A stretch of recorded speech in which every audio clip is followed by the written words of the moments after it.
Hello students, this class is for class 8 and today we are going to start from atomic structure. So this is your revisional video and we are starting from the structure of an atom, that is the Dalton's atomic theory. You know that the first idea of Parmanu was given by Maharshi Kanal, but the scientific theory and the postulates of the structure of an atom was first given by John Dalton. Okay, so we are starting from this theory, the theory given by John Dalton. So Dalton's atomic theory.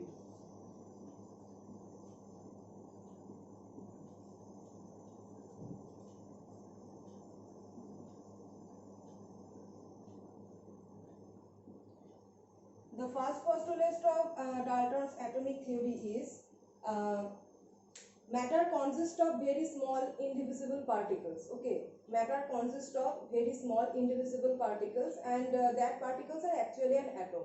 So how Dalton described atom, that is every matter consists of some small indivisible particles.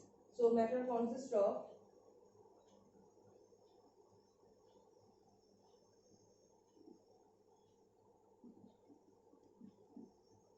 small indivisible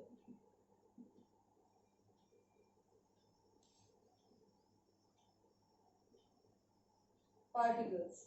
The first postulates of Dalton's atomic theory. Second is the atom can neither be created nor be destroyed. Atom can neither be created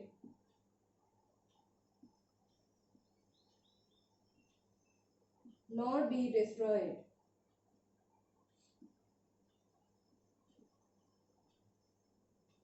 The second postulates of Dalton's atomic theory, we cannot create any atom or we cannot destroy any atom. Okay, the second postulate. Third is the atoms of an element are identical in all respect. Later we will found that some of the postulates, actually the many postulates of Dalton's atomic theory are wrong. So we will discuss it later. So the third postulate is the atoms of an element, the atoms of an element are identical in all respects. Atoms of an element are identical. Okay. So actually this postulate is not true. We will discuss it later. The fourth is atoms of an element combine in small numbers to form molecules and they combine in a whole number ratio.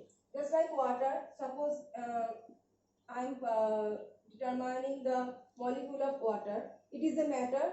So here hydrogen and oxygen has combined in a ratio. Hydrogen is 2 and oxygen is 1, like this. Okay, this is a small whole number. This is a small whole number. So we can say that atoms of an element combine in a simple ratio to form molecules or compounds. So atoms of an element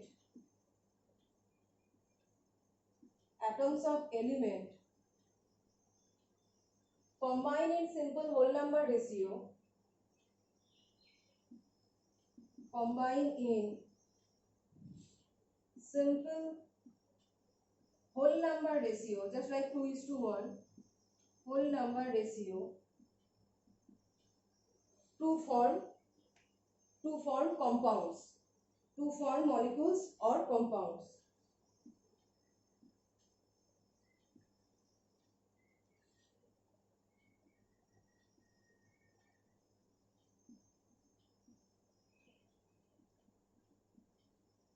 Molecules or compounds. So if I say any molecule like oxygen molecule O2. So in oxygen molecule, see there is 2 oxygen atom O and O, and they have combined into in 1:1 ratio, and by combining these 2 oxygen molecule, they are 2 oxygen atom, they are forming the oxygen molecule. Okay, so 2 atoms combining to form the molecule. And if I say about compound, just like water. So here hydrogen atom and oxygen atom combine in 2:1 ratio. So just like this. This is number 4.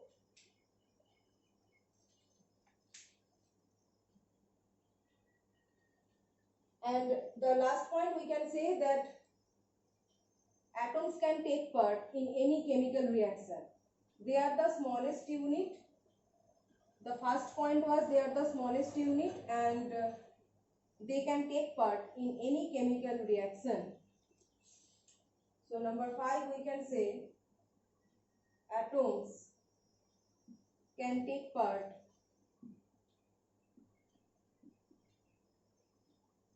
in a chemical reaction.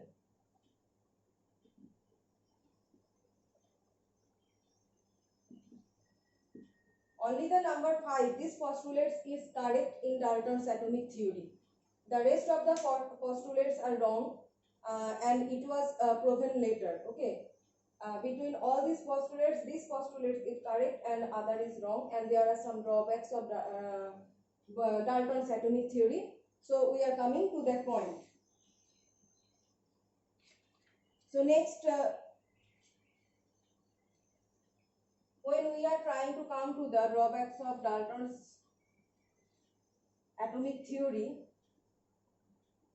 we are first discovering the electron. So first is, what is an element? How can we define an element?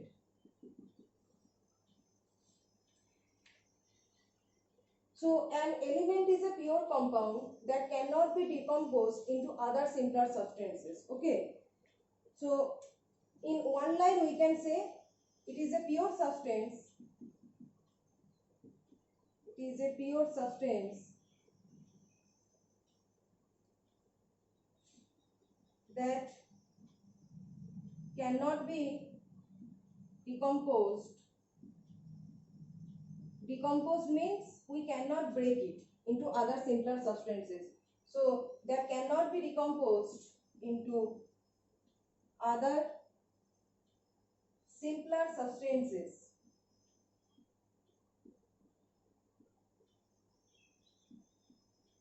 So that is an element. So we cannot break an element.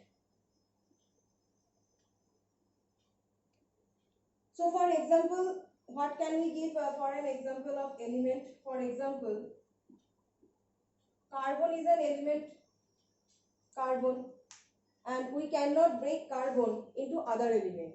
If it is element, that means it is fixed in this form. Carbon is an element. So carbon.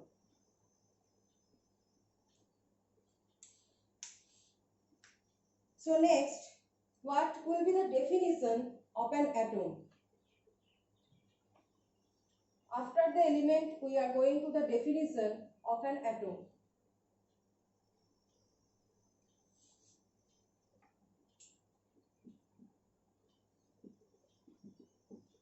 Atom. So an atom is the smallest particle within a matter that exhibits all the properties of that matter. Actually, it is the there are 2 points. That is, it is the smallest part of the atom, any matter, and it exhibits all the properties of that matter. So we are writing 2 points. It is the smallest particle of an element.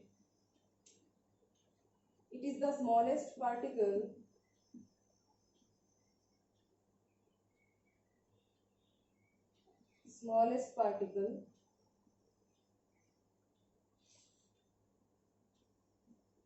of an element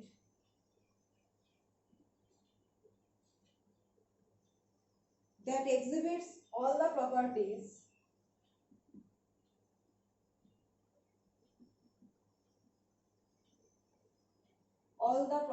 of that element.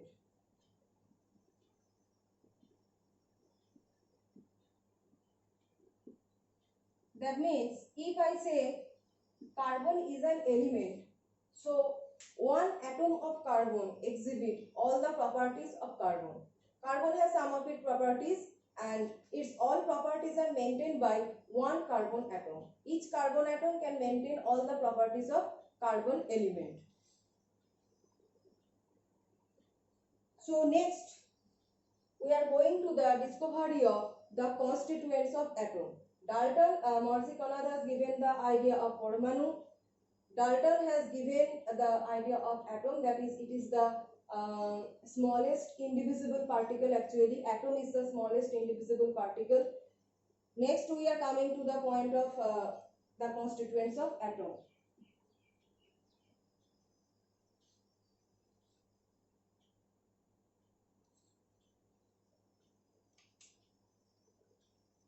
Constituents of atom. So, atom consists of three constituents, that is proton, neutron and electron, and they were invented by different scientists. So the first electron was invented by J.J. Thomson by discharge tube experiment. And what was that experiment? In a discharge tube experiment like this, say this is a discharge tube.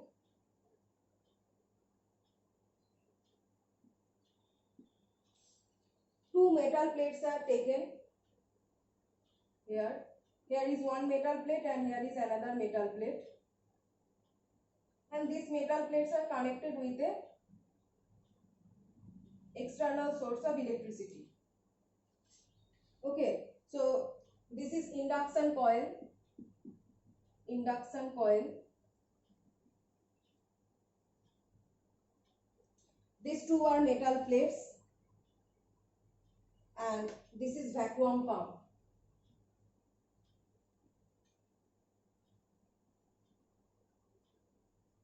Okay, induction coil means it is giving the electricity. Okay, it is giving the electricity. So now, when these two metal plates are connected to an induction coil, it is seen that some rays are going to this orientation. Some rays are going to this orientation. And the question is, what are these rays? Some rays are going from this portion to this portion when these two metal plates are connected to an induction coil. And the question is, what is that ray? And these rays are found that it will be the,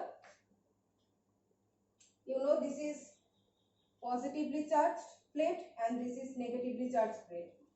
For battery, there is one positive charge orientation and one is negative charge. One portion is positive charge and one portion is negatively charged. So if it is connected to a battery or an induction coil, then this portion is negatively charged and this portion is positively charged, and it is found that rays are coming from negatively charged plate to the positively charged plate. That means they are going to the positively charged plate, means these rays are definitely negative. If they are negative, that means they are attracted towards the positively charged plate. So if they are going to the positively charged plate, this proves that these rays are negatively charged. So these rays are negatively charged, we can write negatively charged.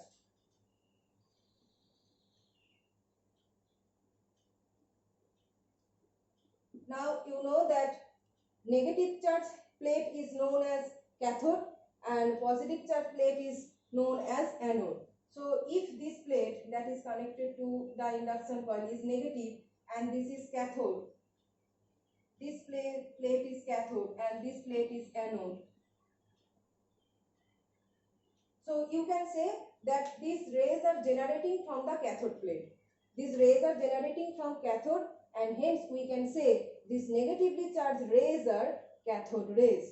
As they are generating from cathode, so these negatively charged rays are cathode rays. So in this way, by this is discharge tube experiment by J.J. Thomson. Discharge tube experiment. Discharge tube experiment, and this experiment was done by the scientist J.J. Thomson. Okay. So by this experiment, Thomson found some negatively charged particles or rays, and these are known as cathode rays.